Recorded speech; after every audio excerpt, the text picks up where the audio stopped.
Presidential hopeful Ron DeSantis has dropped out of the U.S. presidential campaign and endorsed former U.S. President Donald Trump, DeSantis announced in a video posted to his X.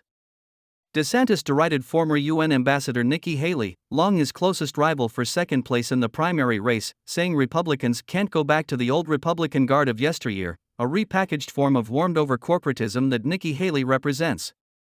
Stay tuned for all the latest updates on Rammander. Click here.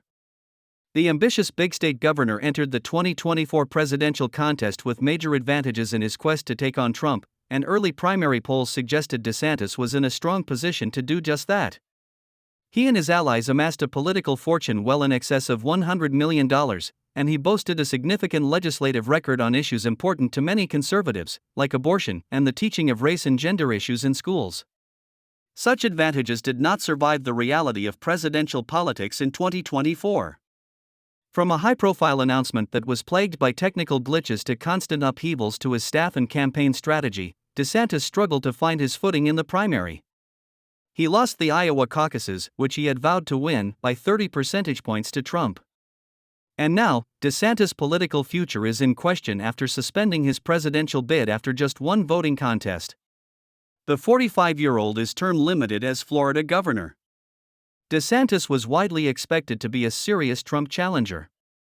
Acknowledging the threat, Trump went after the Florida governor viciously in the months leading up to DeSantis' May announcement and continued to pound him on the campaign trail, on social media and in paid advertising in the months that followed.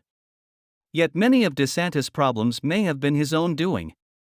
Fueled by his dominant Florida re-election in 2022, DeSantis sidestepped tradition by announcing his presidential campaign on X, in a conversation on the social media site with CEO Elon Musk. The site failed repeatedly during the conversation, making it all but impossible to hear his opening remarks as a presidential candidate. In the subsequent weeks and months, DeSantis struggled to connect with voters on a personal level under the unforgiving bright lights of the presidential stage. He irked some New Hampshire Republican officials in his campaign's inaugural visit to New Hampshire by declining to take questions from voters, as is tradition in the state. And later, uncomfortable interactions with voters in other states were caught on camera as well.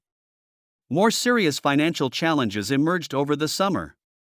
By the end of July, DeSantis had laid off nearly 40 employees in a move designed to cut roughly one-third of his campaign payroll. The cuts came shortly after public filings revealed that he was burning through his substantial campaign coffers at an unsustainable rate. Some people looking for a Trump alternative backed Haley, the former diplomat and South Carolina governor who gained popularity among many Republican donors, independent voters, and the so-called Never Trump crowd. DeSantis and Haley frequently attacked each other in debates and in advertising, often more directly than they went after Trump. As internal financial concerns mounted, DeSantis turned aggressively to an allied super PAC to handle basic campaign functions such as organizing campaign events, advertising, and an expansive door-knocking operation. Federal law does not allow campaigns to coordinate directly with super PACs.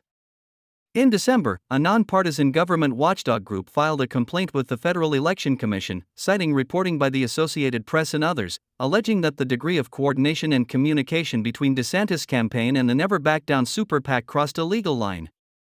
DeSantis denied any wrongdoing and called the complaint a farce. Still, the steady stream of negative developments leading up to the opening primary contests undermined the confidence of DeSantis' donor network, which was supposed to be a major strength, and would-be supporters at the ballot box. As his polling numbers stagnated, DeSantis and his allies pulled back on their multi-state strategy and focused virtually all of his resources on Iowa's opening caucuses. After leaving the 2024 presidential contest, DeSantis now refocuses his attention to the rest of his second and final term as Florida's governor, which ends